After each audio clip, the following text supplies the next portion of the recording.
Greetings, salutations, and good now. Welcome back to the channel. My name is Kevis Major, doing it major. And in today's video, we're going to be doing our weekly forecast for this week, the 18th of May up until the 24th of May 2026. No, I'm going to keep it a bean.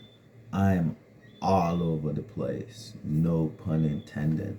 Like the double whammy Mercury Uranus energy has me all over. I'm doing so many things at the same time. I'm reading a book, I'm making a report, I'm watching the charts, I'm trading, I'm up at 2 a.m. My mind is all over the place. And we need to make this video. Okay, so this video might be a bit all over the place. However, that's just the energies that I'm in right now. I mean, the moon is basically, well, but it was conjuncting Mercury and Uranus in Gemini today. No, it's just, where is it? Closer over to the Venus energy, so it could be a bit calm where it's around 17 degrees, but Mercury is still conjuncting Uranus. And that's an aspect that I don't even know if I have the knowledge to speak about. Uranus is such a grandiose planet, right? Okay, I'm gonna be glancing down because I have a lot of notes down here, and some stuff I was just kind of researching. But Uranus. Anyway, let me try to give this video a bit of flow. We're gonna be talking about this week, okay? Um, we are coming off of a new moon in Taurus, which was giving us the desire for stability, comfort, money, value, self-respect, self-worth, feeling good about yourself, and having more awareness or attention on our covering, the thing that covers our soul, or that's our body and the organs, and the thing that covers that which is the clothes, and the thing that covers that which is your house or your car, and the thing that covers that which is the environment. And so the thing that covers you, protects you, gives you safety, stability, comfort, even on a mental level, right? Like respect and status and stuff like that in a certain way. The new moon was initiating or reigniting, certain goals or certain intentions or certain desires that we want to achieve. We want to achieve the dream, whatever your dream is. And so we had the new moon, which was the opportunity for us to plant seeds, for us to, make intentions or refresh these intentions. And so the goal is, or the magic comes in when you are able to sustain your intentions through habits that align with the intention, you know, having the endurance or the repetition to continue to do the habits that support your intention, the goal that you're trying to achieve, and then the embodiment, right? And so that's the manifestation 101. And that's what we should be doing this week. However, we got some aspects and placements that are gonna have us all over the place. Like if I explain to you guys how my day was, like I pretty much woke up around this time, 3 a.m. yesterday, and I'm still up 12 hours, 12 hours, 24 hours in, right? Just being pulled here, there, and everywhere, just, trying to be 10 men in one, which is not good for the Taurus energy. We should be slow, calculated, calm, but, the Gemini energy is,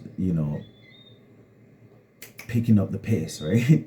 Talking about picking ear sign, cardinal ear to to be more precise. Okay, mutable ear to be more precise, right? Because Libra is the cardinal ear, Gemini is the mutable ear. So mutable, versatile, adaptable, changeable, versatile, and so you're changing, you're up and down, you're all over the place. And so you may feel like that mentally, emotionally, and even physically. And that could lead to like nerve problems, you feeling nervous and anxious or impatient, and that could cause mistakes and errors. Okay, so off the bat, you could see how this week is gonna go. We are trying to keep our mind, our heart, and our body and actions in line with the intentions that we just set for the new moon, whatever that intention was. But we already have moon kick starting with reacting to Gemini energy, which is curious, which is social, which is, you know, lots of movement, which could be wishy-washy, back and forth, which could be changeable, versatile, and adaptable. And so if you're trying to be solidified with your intention, but now you're being called, or you're reacting, you know, in a way that is versatile and adaptable, you could see how that is kind of contradicting, in a way, what we're really supposed to be doing. And so that's something to keep in mind. As one second.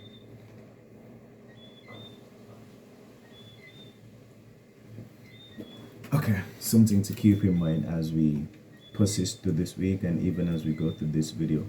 So first off, we're going to talk about, you know, the placements, the planetary placements, quickly go over them, and then we're going to go into the aspects of each day. Now I'm going to speed through this because I want to go back and see what's happening with my goal buy, right? I hope it doesn't go the other way. But let's see. All right, so let's start off with the placements. We have the sun in Taurus. We already talked about the sun in Taurus giving us that desire, that emphasis on, you know, building our value, building stability, building comfort, beauty, harmony, relationships, longevity. Moon is in Gemini right now, about 18 degrees, so we are reacting and responding to, you know, being adaptable and versatile when it comes to how we think, how we communicate, how we process information, how we deal with our friends, our associates, you know, people in our community, how we learn, how we share information and communicate about, you know, our day-to-day mundane life, right? We have Venus in the tail end of Gemini, so when it comes to our attraction, you know, we're being flirtatious, we're being curious, we're being social, you know, a bit mutable, you know, experimental, trying different things, dibbling and dabbling. Mars is in Aries, so we still have that forceful energy, that aggressive energy, that motivation to be, you know, trailblazers, to be courageous, to be bold, to just pop out and do what needs to be done when it needs to be done. Jupiter is nicely placed in Cancer, which is a beautiful placement. We have Saturn and Neptune in Aries, and there's Pluto retrograde in Aquarius. So there's some powerful placements and some even more powerful transits and transitions that are happening, because there's a lot of planets that are in 0 degrees or 29 degrees or 28 degrees, which means they are dealing with threshold energy or transition energy. Something is ending and something is beginning, and I'm really going through that right now. Like last week, my cousin passed away, and so something ended. Now we're in a new week, and you know, we're still trying to stabilize. Again, Mars 29 degrees, finishing up that cycle of, you know, a certain level of drive and urgency, courage, boldness that was needed to, you know, do whatever you need to do, right? Everybody needs to be bold and courageous to go through this life. And so, you know, that was a great placement. Venus is at the tail end, like we just discussed, tying up, you know, us attracting by being communicative, by being social, by learning, by being experimental, by being curious. And so now that Mercury is in Gemini, this is a powerful shift, because Mercury rules Gemini, right? So Mercury is in its ruling sign and it's conjuncting Uranus, which Uranus is the higher octane of Mercury. And so we're going to get into it, because your mind is either going to become sharper, more divine, or individualistic, because you're tapping into some other type of influences that other people may not be, you know, aware of. And so when it comes to how you observe and how aware you are and your perception and how conventional or traditional you are versus how out of the box you are, how creative you could be, right? How capable you are of gathering information and new information and having access to information that is beyond this realm, right? Or being able to tap into lost information, or you being able to find new information that no one else on earth has, right? And so with a conjunction with Uranus, the impossible now becomes possible. Like, it's a very unconventional planet. Like, it literally sits on its side, which is a different story. Okay, so let's just try to get through the week and try to make it make sense. And that's the energy of Uranus. Make it make sense. Make it, then make it make sense, if you understand what I mean. And so that is literally the Uranus energy. Think about something bold, think about something novel, make it, and then make it make sense to the masses. All right, so let's start. I had some notes for the 17th, which was Sunday. This basically was the introduction or precursor to Mercury entering Gemini.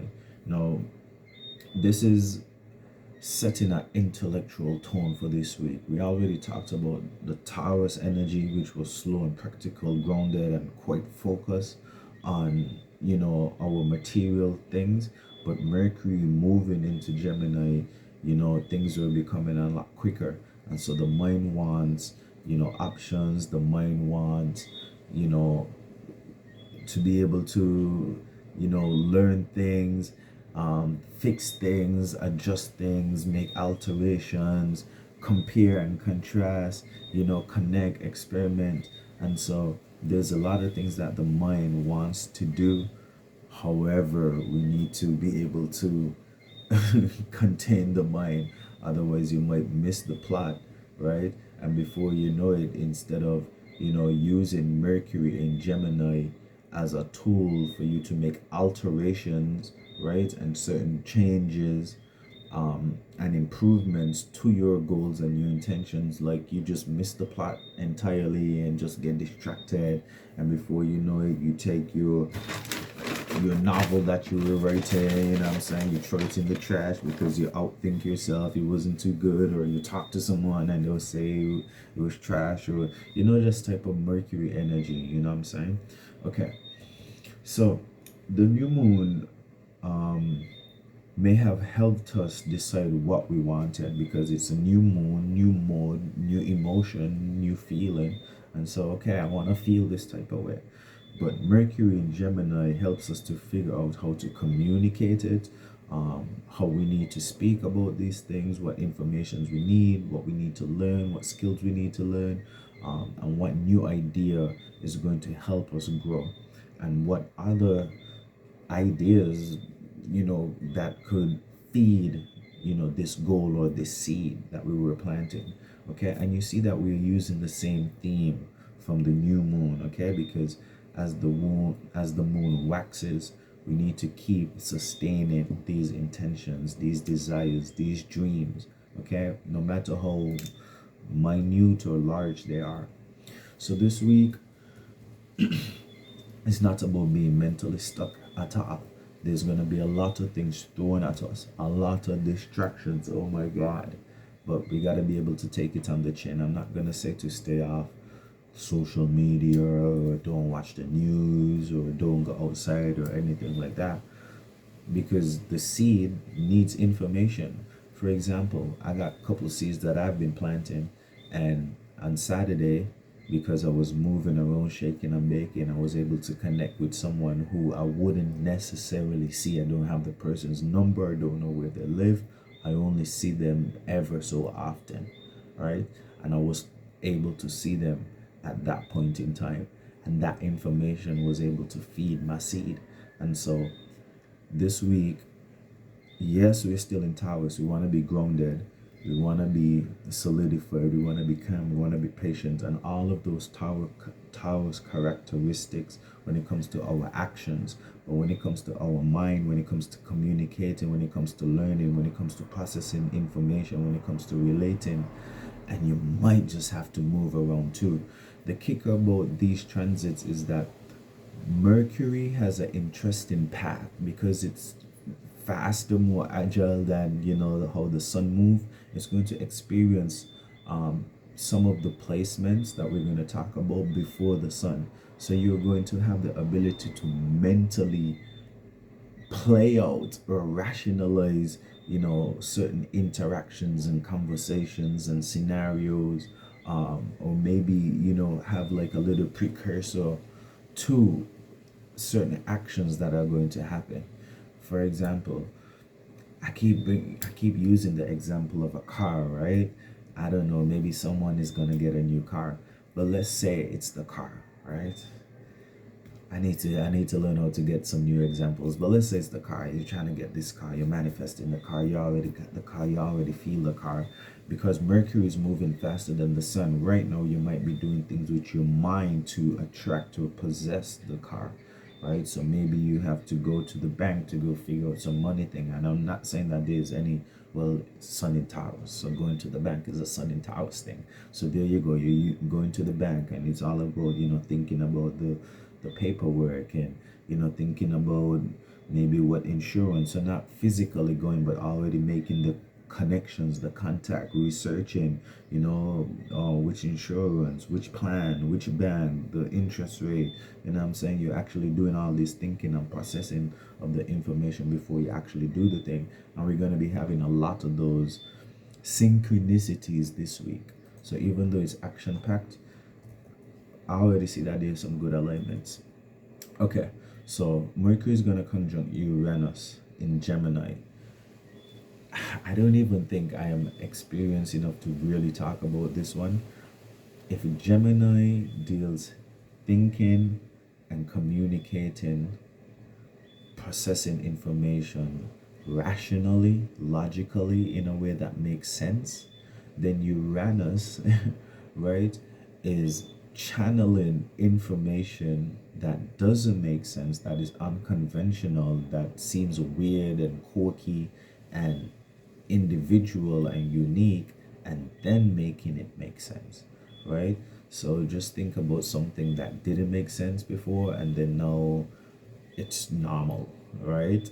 Or like different types of genres, the internet, credit cards, even cars, planes.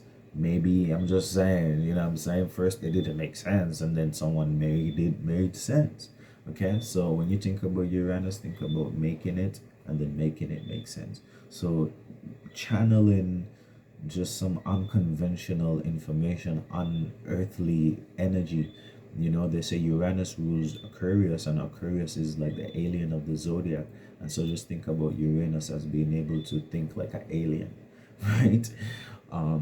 And so if Mercury is conjuncting Uranus, is being able to logically make sense of things that don't make logical sense.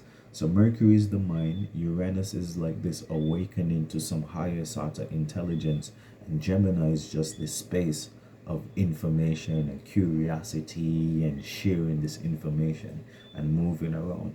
And so this is the signature of like a mental lightning strike, where something is bound to click, right? So if there's sudden understandings or realizations, things that you didn't really understand before and they're making sense, or you're stumbling across information that makes things make sense, or if you're just choosing to make something make sense on your own because you're just capable of doing that, then at in some way, shape or form, these alignments and aspects are urging us, almost forcing us to realize that the old way of thinking is not going to work for this new shift. The old way of thinking was just too small, was too traditional, was too conventional. Okay? And so there's a major shift happening when it comes to the way how we think, how we process information, how we share information, how we relate it, and how it governs our life. Now, in relation to the Taurus new moon, the new moon, the aspect well, when it comes to the new moon, again, we were planting certain seeds, and now this shift that we're going through is asking us to upgrade, make certain upgrades, right? That could help us to grow, help us to sustain what we are trying to um, attract, what we're trying to manifest, what we're trying to, have as our desired outcome. So, for example, if the new moon for you was about money, right? We already talked about the car example, but if it was about money, right? Now we have Mercury conjuncting Uranus, it may bring about some new financial ideas, some new business, you know, prospects, or maybe just a new way of talking about your business, a new way of marketing or advertising, a new business model, a new way to sell, just a new way of making conversions and having prospects and stuff like this. You know, if the new moon was for you about love and loyalty and attracting good people, maybe it could bring about, certain honest conversations or certain realizations about yourself that you could change so you could present yourself in a more attractive manner, or just certain shifts that you have to make when it comes to expressing yourself affectionately. These days we don't really have a lot of romance and smooth talking and showing people a good time verbally or linguistically, but maybe that could be a realization, and so forth, for the other categories such as health and stuff like this. Okay, let's scroll down and try to get through some of the other days. However, this Mercury in Gemini transit is quite powerful and potent, and the shadow side of it is detrimental. I mean, think about Mercury in Gemini rogue. The ruler of Gemini gone rogue. I mean, details, information, news, lies, deception, propaganda.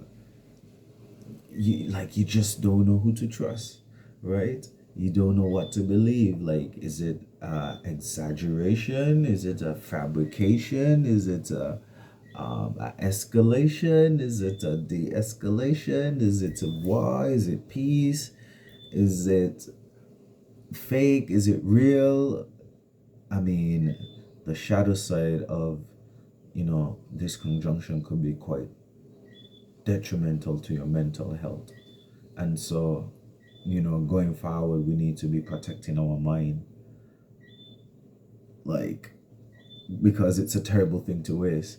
And so this aspect could make you restless, it could make you scattered, it could make you quite reactive, it could make you prone to distractions, which could be prone to procrastination, which could prone to being behind, schedule, behind time. It could just bring about a lot of things that cause your timing to be off, right? And feeling like you need to change things, and then you're chasing, and then you're all over the place. You're being pulled all over because the thing that you were supposed to do, you didn't do because your mind scattered, And so we need to guard the mind, okay? Capture the idea, but don't let the nervousness wreck you, right? Don't let the nervous system drive the car. So even if you have to write down things, talk things to, make sure you have a plan. I mean, leave some room for being mutable, but don't let your mind be too all over the place. All right, so that was Mercury entering Gemini and a bit of it conjuncting with Uranus. So let's really start with May 18th, where Mars, hold on, let me just get this correct. Let me just make sure this is correct. Where Mars, okay, starts its ingress into Taurus, which is huge. right? We just had a major ingress. We just had, I mean, Moon slipped into Gemini, Mercury sliding into its home space, and now on the 18th, late on the 18th, we're gonna have Mars entering Taurus. Let's see how much time we have. About 15 more minutes. Okay, should be okay. And I hope my goal is going up to the moon. All right, Mars in Aries loves to be there. Okay, quite dominant, quite direct. You know, could be quite courageous and bold and impulsive, and just out there doing whatever you have to do. Actions are quite physical, could even be more sensual, but everything is quite deliberate, more forceful, more stubborn, more focused on getting a result, right? It's all about getting the result, doing what you got to do to get the result. And so it's important because in this new moon chapter, there were certain things that we needed to do. Mars was like the muscle, to help us plant certain seeds. And so these seeds start to work as muscle for us, because when you plant these seeds, it's going to grow into something that you could use either as nourishment or as protection or as a covering for yourself, whether it be a job or a relationship or a good circumstance or a situation, right? And so esoterically, we had Mars, making us bold and courageous, so we could go out and fight for whatever we got to fight for, so we could be able to plant these seeds. And then our intentions and our habits and our day-to-day mannerisms and attitude is like the labor. So Mars now is moving into Taurus. Okay, so whereas we could have been quite direct and forceful and even be risky with our actions, take certain risk, Mars in Taurus is asking us to slow down. Mars doesn't necessarily like to be in Taurus, where you have to you know go slowly and think about um, longevity, do things in a certain order, and look a certain type of way. Like Mars in Aries is just do whatever you gotta do, you know. Um, but Mars in Taurus, no, Taurus deals with self-respect and self-image. And so whereas in Mars you could just you know just pop out and do something, Mars in Taurus versus Aries is asking you to do things more strategically, more tactfully. Think about the long term, think about the consequences, think about how it's going to impact your money and your resources. Um, it's more of a protective, defensive energy versus Mars in Aries, where we're just on the offense, we're just go, go, go, right? Um, Mars in Taurus is asking us to play a bit more defense. And so it's not really, glamorous energy, because Mars doesn't like to be here. It's like you having to bite your tongue, instead of just slashing out and saying something. Okay, you got to respect yourself, respect the person, or in order to get your desired goals, I got to keep it calm. For example, we were talking about the car thing. I like to do this car thing, and we already talked about Mercury going in Gemini. So mentally, we are getting ready to get this car. We are calling the bank. We're having the meeting with the loan officer. Just as an example, I'm saying, we're doing things mentally, and somebody gets you upset, or I'm saying, a situation happened where it's not going your way, and Mars in Aries is just, oh, what do you mean you can't do this? Pull out the sword and start chopping things down. But this is a loan officer you're talking to. You can't go fight the bank, right? And so Moon in Taurus, Mars in Taurus, what I'm saying, you be a bit more protective of your image, of the deal, of the assets that you're trying to secure. Just as an example, okay? So Mars in Taurus is not about rushing. It's about being committed. It's quite powerful, but there's patience. There's patience, and there's a lot of protection. And so Mars in Taurus requires discipline, repetition, which are things that Aries doesn't like to do, right? You have to be managing things, and not going off of impulse. Again, Mars in Taurus putting a lot of energy into body, into the Taurus, which is in the covering, and so taking care of the body proactively, vehicles, clothing, taking care of those things that you want to sustain for a long period of time, and it's giving you the gas and the energy to do so in a more slow, calm, strategic, long-term way. All right, so the shadow side of this is quite being stubborn, lazy, possessive, resentful, or refusing to move. Well, I mean, refusing to move in general, right? Whether you're comfortable or not, is like Mars in Aries likes to just pop out. Mars in Taurus is like, man, I mean, I want to pop out, but I can't pop out how I want to, so does it even make sense? And so the medicine for this is to just, choose one practical thing that you want to execute with real intention and just get it done. All right, on May 19th, which is going to be Tuesday. I can't believe this video is so long and we're only at Tuesday. All right, Venus is going to be sliding down into Cancer, right? Let me just back check that, because Venus is right now at 29 degrees. So again, highlighting that transition where Venus was in Gemini, more flirtatious, more curious, a bit more mutable, kind of back and forth, experimenting. You don't know if you will love her. Yes, I love her, but I'm still trying to get to know you type of energy. That's over.